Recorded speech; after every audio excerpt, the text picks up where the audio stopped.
Assalamualaikum warahmatullahi wabarakatuh. Waalaikumsalam warahmatullahi wabarakatuh. Anak cucu mantu, sanak kadang dan teman-teman semua, bagaimana kabarnya? Semoga baik dan sehat selalu ya. Ya, mudah-mudahan. Ya, kali ini Kakak Sigit akan menceritakan kisah uniknya saat masih muda, kejadian di Kota Bandung Ya. saat Kerja. memulai kerja sebagai dosen muda ya. Ya. Di mana topik yang kita angkat adalah kerja 2 tahun tidak dibayar, bagaimana cara bertahan hidup. Ya. Ya, coba Kakek Sigit ceritakan bagaimanakah kisahnya. Ya, bismillahirrahmanirrahim. Assalamualaikum warahmatullahi wabarakatuh.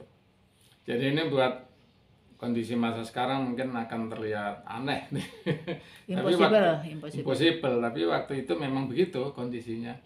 Kita itu waktu itu kalau mau jadi dosen ya, jadi PNS di suatu perguruan tinggi negeri, itu proses dari kita sejak awal menjadi melamar dosen itu sampai dengan kita diangkat mendapatkan SK Capek ya, calon pegawai negeri CPNS, itu perlu waktu 2 tahun sampai 4 tahun.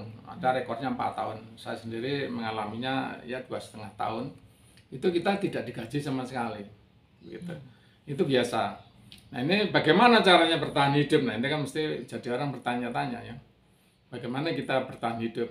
Nah, ini memang, ini untuk dosen itu biasanya ini saya pikir sama di ITB ya maupun di perguruan tinggi lain. Itu kita banyak tergantung biasanya pada dosen yang senior. Dosen senior yang menjadi promotor kita menjadi dosen gitu. Jadi dosen senior yang menjadi promotor kita.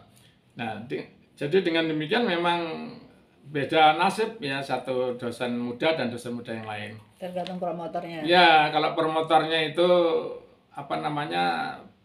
punya proyek banyak gitu ya, atau punya perusahaan sendiri, pada waktu itu biasa begitu ya. Maka ya dosen mudanya ini akan menjadi ikut-ikutan banyak kerjaan gitu, banyak uang lah gitu ya. Nah, tetapi kalau yang misalkan dosennya promotornya itu tidak pintar cari uang tambahan ya, maka ya dia juga susah juga. Pahit ya, pahit. Ya pahit ya, tapi minimal biasanya adalah ke waktu itu tahun 80-an itu sambilan itu adalah yang umum ya, yang tidak punya proyek, dosen promotornya itu, seniornya itu adalah ngajar di perguruan tinggi lainnya, di perguruan tinggi yang lain ya. Jadi banyak bukan hanya PTS, di PTN juga waktu itu banyak PTN yang belum punya dosen yang cukup ya untuk bidang kami gitu. Jadi itu yang dilakukan, jadi seperti itu. Nah, saya sendiri alhamdulillah saya berada di pertengahan gitu. Tidak yang promotornya bukan yang sangat tajir gitu ya, sangat banyak proyek, tapi juga bukan yang sederhana gitu ya.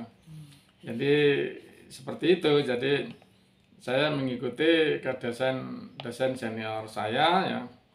Itu yang pertama saya memang mengajar juga waktu itu.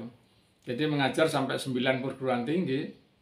Jadi bisa dibayangkan itu 1 minggu itu, selain di ITB sendiri sebagai dosen muda, meskipun belum ada SK ya, berarti belum dibayar sama sekali.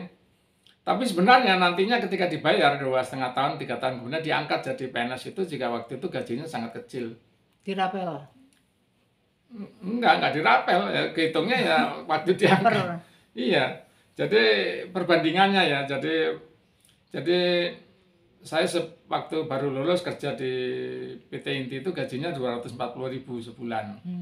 Nah, kemudian saya sempat kerja jadi wartawan itu di Kompas, gajinya 390.000.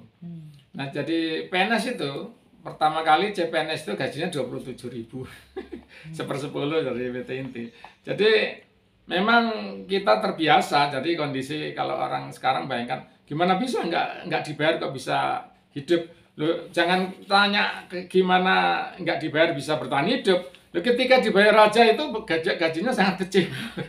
Ketika sudah punya gaji. Iya, sudah punya gaji juga gajinya kecil. Jadi waktu itu tahun 85, 86 itu CPNS 27.000 dan ketika PNS itu 80.000 rupiah. Nah, itu 4 tahun sebelumnya saya kerja di swasta, perusahaan itu 240.000. Ini di situ mungkin udah jadi 300, jadi udah 4 kali 5 kali lipat lah dibandingin. Jadi Jadi pertanyaan, kok bisa ya nggak digaji bisa bertahan hidup? Nah itu jawabannya, lo jangankan sudah digaji pun itu gajinya sangat kecil. Kita memang sudah terbiasa untuk Bertahan bertahan hidup hidup. ya. Memang yang minimal bisa dilakukan itu dulu adalah ngajar di swasta. Nah ini mungkin sekarang malah tidak bisa dilakukan oleh dosen sekarang ya. Saya nggak tahu. Mungkin masih ada, saya nggak tahu kalau sekarang. Jarang. Ya. Tapi waktu itu saya sempat ngajar sampai 9 perguruan tinggi. Jadi ya Senin, Selasa, Rabu, Kamis, Jumat itu pindah-pindah dari satu perguruan tinggi ke satu yang ke yang lain. Dan dari satu tempat ke tempat lain ya naik angkot, itu angkutan umum. Karena saya waktu itu belum punya kendaraan ya. Jadi ya biaya hidup cukup besar. Jadi harus seperti itulah caranya. Nah selain itu, selain ngajar, saya juga kemudian setelah setahun saya ngajar 9 itu saya kurangi tinggal hanya 4 lah, 3 atau 4 perguruan tinggi yang lain. Kemudian saya diajak oleh dosen senior yang bukan promotor saya. Jadi waktu itu dosen promotor saya memang tidak punya tidak biasa meroyek ya, tidak punya bisnis, tidak punya apapun. Kemudian saya ikut dosen senior yang lain yang bukan promotor saya sebenarnya. Karena saya lihat beliau ini punya toko elektronik dan punya penerbitan buku elektronik. Jadi di situ saya ikut dengan beliau. Ya, saya digaji di situ, saya dan diangkat jadi direktur di perusahaan penerbitannya. Jadi perusahaan penerbitannya itu penerbitan buku elektronik, hobi elektronik. Nah ini saya banyak pengalaman ya di situ membuat buku elektronik, di mana rangkaian elektronik yang saya masukkan di buku itu saya uji coba dulu, karena ini bapak ini ya, ini punya toko elektronik, jadi sirkuitnya itu bisa saya coba dulu sehingga yakin bahwa yang saya bikin di bukunya itu bisa Diterapkan, bisa diaplikasikan. diimplementasikan. Itu buku itu namanya CV Binatronika ya. Ini sayang saya tidak menyimpan berkas buku-bukunya yang saya waktu itu tidak tahu kalau suatu saat itu membuat buku itu bisa jadi KUM ya, kredit untuk naik pangkat ya. Ya saya waktu itu tidak gunakan itu karena saya tidak punya dokumentasinya. Ada sekitar 40-50 buku. Ya ada manis pahitnya gitu. Ya jadi manisnya itu saya bisa eksperimen dulu sebelum saya menulis bukunya itu. Jadi yakin ya sirkuitnya itu benar. Pahitnya itu adalah hasil dari karya saya yang di buku itu, sirkuit-sirkuit itu banyak dibajak sama orang. Ya sama termasuk dosen junior saya itu banyak yang dia mengcopy tulisan saya di buku itu yang sudah saya uji coba, dia tanpa menguji coba ditaruh di majalah elektronikanya mahasiswa. Itu namanya Elektron itu.